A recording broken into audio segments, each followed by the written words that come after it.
ഒരു വിഷ്വലിലും ഞങ്ങളുടെ സഹപ്രവർത്തകർ അവിടെ പരിക്കേൽപ്പിക്കുന്നത് കാണുന്നില്ല. അറിയാതെ ചെയ്യുമ്പോഴല്ലേ പറ്റിപ്പോയല്ലോ എന്ന് പശ്ചാത്തപിക്കുക. അറിഞ്ഞുകൊണ്ട് ഇത്തരം നിർദ്ദേശങ്ങൾ കൊടുത്ത് ചെയ്യുന്ന ആളുകൾക്ക് പിന്തുണ കൊടുക്കുമ്പോൾ, അല്ലെങ്കിൽ ഇവിടെ വന്നിട്ട് ഈ പറയുന്ന പോലീസിങ്ങിൻ്റെ കാര്യത്തിൽ ഇപ്പം ഞാൻ നേരത്തെ പറഞ്ഞല്ലോ, ഇത് എൻ്റെ കയ്യിൽ FIR-കളാണ്. ബോംബ് കേസ്, മൊകേരിയിലെ ബോംബെറിഞ്ഞു വനിതാ ലീഗ് പ്രവർത്തകയുടെ, ഇതുവരെ ഒരാൾ അറസ്റ്റ് ചെയ്തിട്ടില്ല.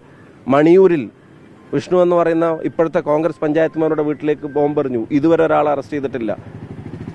കക്കട്ടിൽ പൊക്കേട്ടൻ എന്ന് പറയുന്ന RMP പ്രവർത്തകന്റെ സഖാവിന്റെ വീട്ടിലേക്ക് ബോംബെറിഞ്ഞു, ഇതുവരെ ആരെയും അറസ്റ്റ് ചെയ്തിട്ടില്ല. ഇങ്ങനെ അക്രമങ്ങൾ നടക്കുമ്പോൾ പോലീസിനെ കൊണ്ടൊരു നടപടി എടുപ്പിക്കാതെ അതിനൊക്കെ പിന്തുണ പ്രഖ്യാപിച്ച് ചെടിച്ചട്ടി കൊണ്ട് മനുഷ്യരുടെ തലക്കടിക്കുമ്പോൾ രക്ഷാപ്രവർത്തനമാണ് എന്ന് പ്രസംഗിക്കുന്ന ആളുകൾ എന്ത് പശ്ചാത്താപം ഉണ്ടാവും ഞങ്ങൾ വിശ്വസിക്കേണ്ടത്?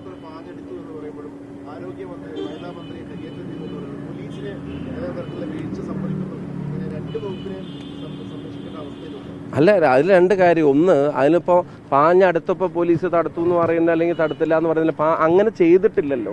അവരെ ആക്രമിക്കാൻ KSU പ്രവർത്തകർ ചെന്നിട്ടില്ല.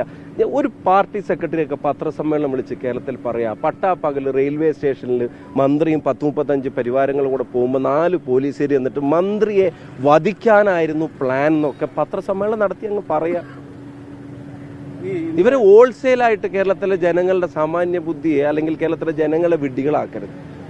ഇന്ന് വീണ ജോർജിന്റെ മെഡിക്കൽ റിപ്പോർട്ടിനകത്ത് ചില കാര്യങ്ങൾ പറയുന്നുണ്ടല്ലോ. അവർക്ക് നേരത്തെ ഈ പറഞ്ഞതുപോലെ കഴുത്തിന് പരിക്കേറ്റു തുടങ്ങിയ കാര്യങ്ങളൊക്കെ പറയുന്നുണ്ട്. പിന്നെ ആശുപത്രി അധികൃതരുമായി സംസാരിക്കുമ്പോൾ അവർ പറയുന്നത് ഇവർക്ക് നേരത്തെ ഉണ്ടായിരുന്ന പരിക്കുകളുടെ കൂടെ ഇതുകൂടി വന്നപ്പോഴാണ് അങ്ങനെ ഒരു വേദന വരുന്ന സാഹചര്യം ഉണ്ടായത് തുടങ്ങി അങ്ങനെയുള്ള കാര്യങ്ങൾ മെഡിക്കൽ റിപ്പോർട്ടിന്റെ ഭാഗമായി പറയുന്നുണ്ട്. അതിന് തീരെ മുഖവിലേക്ക് എടുക്കുന്നില്ല എന്നാണ്. ഇല്ല, ഞാൻ പറഞ്ഞല്ലോ, ആരുടെയും പരിക്കിനെ ഞങ്ങൾ പരിഹസിക്കുന്നില്ല.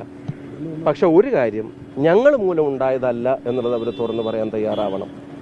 കാരണം നിങ്ങൾ ഉൾപ്പെടെയുള്ളവർ സംപ്രേഷണം ചെയ്ത ഒരു വിഷ്വലിലും ഞങ്ങളുടെ സഹപ്രവർത്തകർ അവിടെ പരിക്കേൽപ്പിക്കുന്നത് കാണുന്നില്ല. കയ്യിൻ്റെ ഇവിടെ കാണിച്ച ഒരു പാട് പോലും KSUവിൻ്റെ കുട്ടികളുടെ തലയിലാണ് ആദ്യം കൊണ്ടുവച്ചത്. കയ്യിനും കഴുത്തിനും പരിക്കേറ്റു എന്നല്ലേ പറഞ്ഞത്.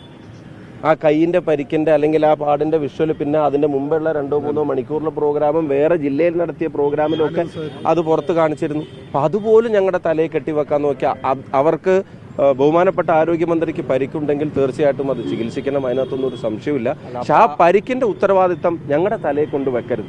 അതിന് ഈ പാവപ്പെട്ട ചെറുപ്പക്കാരുടെ മേലെ വധശ്രമത്തിന് കേസെടുത്തത് ശരിയായില്ല. അഭിനയം എന്ന് വിശേഷിപ്പിക്കുന്ന ഒരു കടന്നുകൈയല്ലേ ശരിക്കും? എങ്ങനെ അഭിനയം എന്ന് വിശേഷിപ്പിക്കുന്ന ഒരു കടന്നുകൈയല്ലേ? അതിന് ഇല്ലാത്ത കാര്യങ്ങൾ അല്ല. എന്തുകൊണ്ടാണ് അഭിനയം എന്ന് വിശേഷിപ്പിക്കുന്നത്? അഭിനയം എന്ന് വിശേഷിപ്പിക്കുന്നതിന്റെ കാരണം ഈ വിഷ്വലിലൊന്നും അങ്ങനെ ഒരു പരിക്കേൽക്കുന്ന കാര്യം അവിടെ കാണുന്നില്ല. പിന്നെ നേരത്തെ ഉണ്ടായിരുന്ന പരിക്കുണ്ടായിട്ടുണ്ടെങ്കിൽ എനിക്ക് അറിഞ്ഞുകൂടാ, അതിന് നമുക്കറിയണ കാര്യമല്ലല്ലോ. ഇന്ന് ഇത് കോടതിയിലെത്തിയപ്പോ